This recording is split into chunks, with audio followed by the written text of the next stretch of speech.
Hello दोस्तों, नमस्कार। आज है 13 नवंबर। तो चलिए आज के एक नए करंट अफेयर में आप सभी का स्वागत है। तो चलिए शुरुआत करते हैं आज के पहले सवाल से। तो आज का पहला सवाल है कि हाल ही में किस राज्य ने बहुविवाह पर प्रतिबंध विधेयक पेश किया है। तो आइए इसके ऑप्शन देख लेते हैं हम लोग। ऑप्शन नंबर ए है मेघालय, ऑप्शन नंबर बी है असम, ऑप्शन नंबर सी है पश्चिम बंगाल, ऑप्शन नंबर डी है सिक्किम। तो इसका राइट आंसर होगा ऑप्शन नंबर बी असम। आइए इसकी व्याख्या हम लोग पढ़ लेते हैं। असम सरकार ने एक ऐतिहासिक कदम उठाते हुए असम बहुविवाह निषेध विधेयक 2025 को मंजूरी दी है। इस विधेयक का उद्देश्य बहुविवाह पोलोगैमी यानी एक व्यक्ति द्वारा पहली शादी रहते हुए दूसरी शादी करने की प्रथा को प्रतिबंधित करना है। इसे दंडनीय अपराध घोषित किया है। यह कदम राज्य में विवाह संबंधी कानूनों में कानूनी एकरूपता लाने और महिलाओं के अधिकारों को सशक्त करने की दिशा में एक बड़ा सुधार माना जा रहा है। यदि किसी व्यक्ति की पहली शादी अभी भी वैध है तो वह दूसरी शादी नहीं कर सकेगा और इस कानून का उल्लंघन करने वालों को 7 वर्ष तक की सज़ा हो सकती है। विधेयक में प्रभावित महिलाओं के लिए एक विशेष मुआवजा कोष बनाने का भी प्रावधान है। यह विधेयक 25 नवंबर 2025 को असम विधानसभा में पेश की जाएगी और यह कानून जनजातियों SC/ST को संविधान की 6ठी अनुसूची के अंतर्गत आने वाले क्षेत्रों पर लागू नहीं होगा। तो जहाँ पर हम लोगों ने पहला सवाल पढ़ा कि हाल ही में किस राज्य में बहुविवाह पर प्रतिबंध विधेयक पेश हुआ, तो यह हमारा असम में हुआ है, जहाँ पे बहुविवाह निषेध विधेयक पेश किया गया, जिसमें एक शादी अगर आपने की है तो आप दूसरी शादी नहीं कर सकते। अगर इस कानून का आप उल्लंघन करेंगे तो आपको 7 वर्षों की सज़ा होगी। तो यहाँ पर पहला क्वेश्चन हम लोगों ने डिस्कस कर लिया। अब चलते हैं आज के दूसरे सवाल पे। हम लोग दूसरा सवाल देखेंगे। तो दूसरा सवाल हम लोगों का है, देखते हैं, जल पुरस्कार में पहला स्थान किस राज्य ने प्राप्त किया है। तो इसका आइए ऑप्शन देख लेते हैं हम लोग। Option number A Maharashtra, option number B Orissa, option number C Uttar Pradesh, option number D Gujarat. तो इसका राइट आंसर होगा ऑप्शन नंबर ए महाराष्ट्र। आइए इसकी व्याख्या हम लोग पढ़ लेते हैं। केंद्र सरकार ने 6ठे राष्ट्रीय जल पुरस्कारों की घोषणा की है। देश में बेहतर जल प्रबंधन, जल संरक्षण के प्रति जागरूकता फैलाने के मामले में महाराष्ट्र को सर्वश्रेष्ठ राज्य चुना गया है। दूसरे नंबर पर गुजरात, तीसरे नंबर पर हरियाणा को चुना गया है।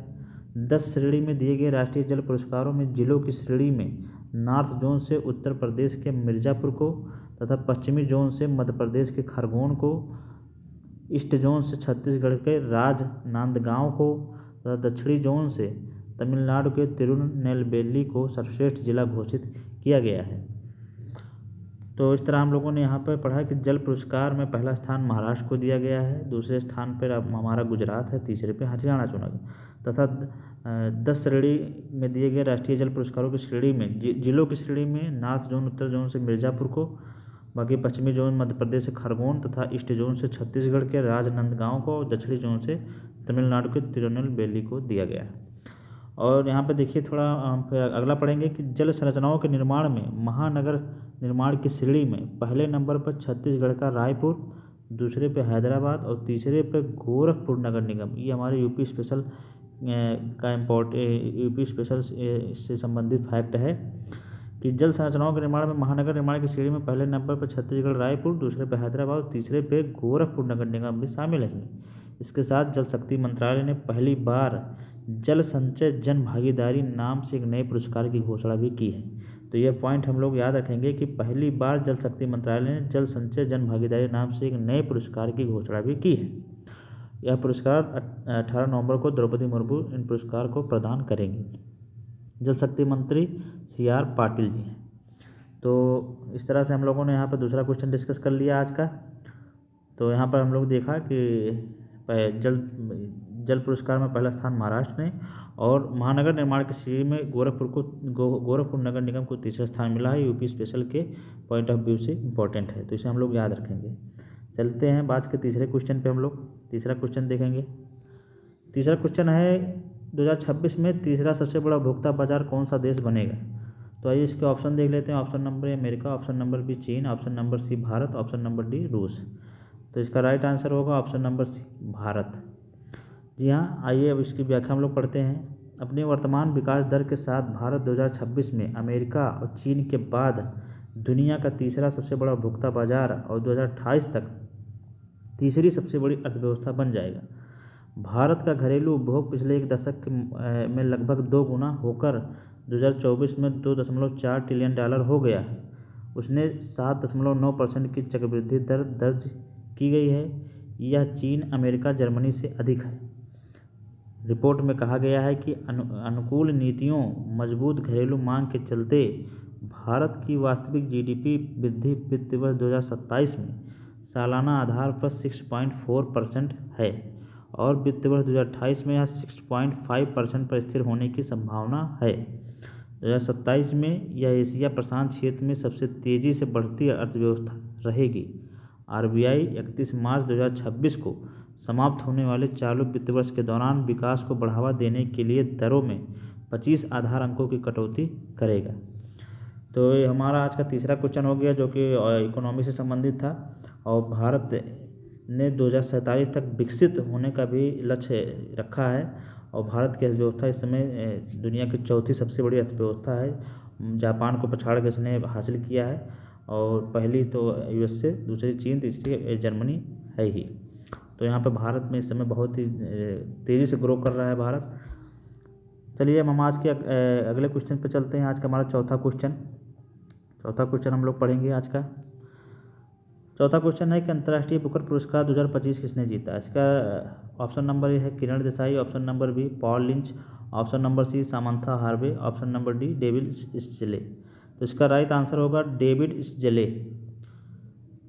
तो आइए इसकी व्याख्या हम लोग पढ़ लेते हैं। हंगरी मूल के ब्रिटिश लेखक डेविड इस्जले को उनके उपन्यास फ्लैश के लिए इस वर्ष के बुकर पुरस्कार का विजेता घोषित किया गया है। जी हाँ, 2025 का बुकर पुरस्कार हंगरी के मूल ब्रिटिश लेखक डेविड इस्जले को उपन्यास फ्लैश के लिए दिया गया है।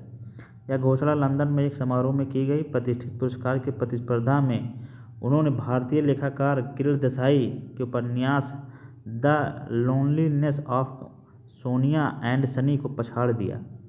51 वर्षीय डेविड इस्जले को सोमवार रात पिछले साल की बुकर विजेता सामंथा हार्वे ने उनके उपन्यास के लिए 50,000 पाउंड लगभग 58 लाख रुपए और एक ट्रॉफी प्रदान की। तो यहाँ पर हम लोगों ने पढ़ा, जो कि अभी पिछले हमने दिनों में पढ़ा था कि भारतीय मूल के किरण देसाई, जो कि इस पुरस्कार के लिए उन्होंने नामित किया गया था, और वहाँ पर डेविड इस्जले ने उनको पछाड़ते हुए यह पुरस्कार हासिल किया है। डेविड इस्जले को उससे पहले 2016 में उनके उपन्यास ऑल दैट मैन इज के लिए बुकर पुरस्कार के लिए चयनित नाम की सूची में शामिल किया गया था। फ्लैश उपन्यास की कहानी में भावनात्मक रूप से विमुख और उदासीन व्यक्ति की जीवन यात्रा उकेरी गई है। तो यहाँ पे ये बहुत इंपॉर्टेंट क्वेश्चन हो जाएगा, इसे आप लोग याद रखिएगा ज़रूर, अपने नोट में से नोट कर लीजिए कि अंतर्राष्ट्रीय बुकर पुरस्कार डेविड इस्जले को दिया गया है। सामंथा हार्वे को पिछले साल दिया गया था। पॉल लिंच को सामंथा ऑर्बिटल के लिए, पॉल लिंच को 2023 में दिया गया था प्रॉफिट सॉन्ग के लिए। तो इस तरह हम लोगों ने क्वेश्चन डिस्कस किया। अब चलते हैं आज के अगले क्वेश्चन पे।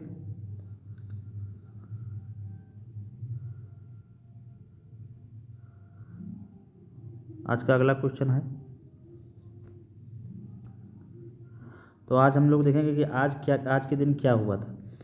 1966 में आज ही जेमिनी 12 के अंतरिक्ष यात्रियों जिम लेवल और बज एल्ड्रिन ने पहली बार अंतरिक्ष से पूर्व सूर्यग्रहण की तस्वीरें ली थी। तो जी हाँ, यहाँ 1966 में आज ही जेमिनी 12 के अंतरिक्ष यात्रियों द्वारा जिम लेवल और बज एल्ड्रिन ने पहली बार अंतरिक्ष से पूर्व सूर्यग्रहण की तस्वीरें ली थी। फिर अगला फैक्ट देखते हैं हम लोग। 2014 में आज ही यूरोपीय अंतरिक्ष एजेंसी का रोसेट फाइल लैंडर गतिशील धूमकेतु 67P चुरिमोव गेरासिमेंको पर सॉफ्ट लैंडिंग करने वाला पहला यह बना था। तो यहाँ हम लोगों ने ये डिस्कस किया। अब देखते हैं अगला फैक्ट हम लोग पढ़ेंगे यहाँ पे। अमलदास प्रभा का जन्म 1911 में आज ही यानी 12 नवंबर को असम में हुआ था। यह गांधी जी के मार्गदर्शन में 1926 में खादी पहनना, सूत कातना शुरू किया। 1941 में सत्याग्रह आंदोलन में भाग लेने के कारण उन्हें गिरफ्तार कर लिया गया। 1942 में भारत छोड़ो आंदोलन में भाग लिया, फिर वह जेल गईं। रिहाई के बाद उन्हें कस्तूरबा गांधी राष्ट्रीय स्मारक ट्रस्ट के लिए धन संग्रह समिति का सचिव नियुक्त किया गया। 1945 में गांधी जी ने उन्हें ट्रस्ट की असम शाखा का प्रतिनिधि नियुक्त किया गया। तो इस तरह से हम लोगों ने फैक्ट यहाँ पर पढ़ा कि आज के दिन क्या हुआ था। अब चलते हैं आज के हमारे लास्ट पोर्शन पे, जो कि स्टैटिक जीके का होगा। और स्टैटिक जीके में आज हम लोगों ने विटामिन्स और उनके रासायनिक नाम शामिल किए हैं। तो चलिए हम लोग देखेंगे कि विटामिन ए का रासायनिक नाम रेटिनॉल है, विटामिन बी का रासायनिक नाम थायमिन है, विटामिन B2 का रासायनिक नाम राइबोफ्लोविन है, विटामिन B6 का रासायनिक नाम पैराडॉक्सिन है, विटामिन B12 का रासायनिक नाम साइनोकोबालामिन है, विटामिन सी का रासायनिक नाम एस्कॉर्बिक एसिड है, विटामिन डी का रासायनिक नाम कैल्सीफेरॉल है, विटामिन ई का रासायनिक नाम टोकोफेरॉल है, विटामिन के का रासायनिक नाम फ्लेवोक्विनोन है। तो यहाँ पर हम लोगों ने विटामिन और उनके रासायनिक नाम के बारे में सर्च कर लिया। तो आप ये भी जानते होंगे कि पानी में घुलनशील विटामिन हमारे बी और सी हैं। विटामिन बी और विटामिन सी जो ऐसे विटामिन है जो पानी में घुलनशील हैं, बाकी जितने भी विटामिन है वो सब में घुलनशील होते हैं, जिसमें ए, डी, ई, के आदि जो विटामिन है ये सब हमारे वसा के घुलनशील विटामिन हैं। तो इस तरह से आज का ये करंट अफेयर का क्लास समाप्त हुआ। और आज हम लोगों ने यहाँ पर 4 सवाल और कुछ फैक्ट डिस्कस किए और स्ट्रेटेजी की भी डिस्कस किया। और यहाँ पे थोड़ा आप सुधार कर लीजिएगा। यहाँ पे ये अंतर्राष्ट्रीय बुकर पुरस्कार नहीं होगा, ये बुकर ही पुरस्कार है। तो यहाँ पर इसको थोड़ा सुधार कर लीजिएगा आप लोग अपने नोट्स में। ये केवल बुकर पुरस्कार है, क्योंकि अंतर्राष्ट्रीय बुकर पुरस्कार हाल ही में इस 2025 का जो दिया गया था, ये हमारे दीपा भाष्टी और बानू मुश्ताक को दिया गया था। तो यहाँ पर हम लोगों ने इसे थोड़ा आप लोग इम्प्रूवमेंट कर लीजिएगा अपने नोट्स में।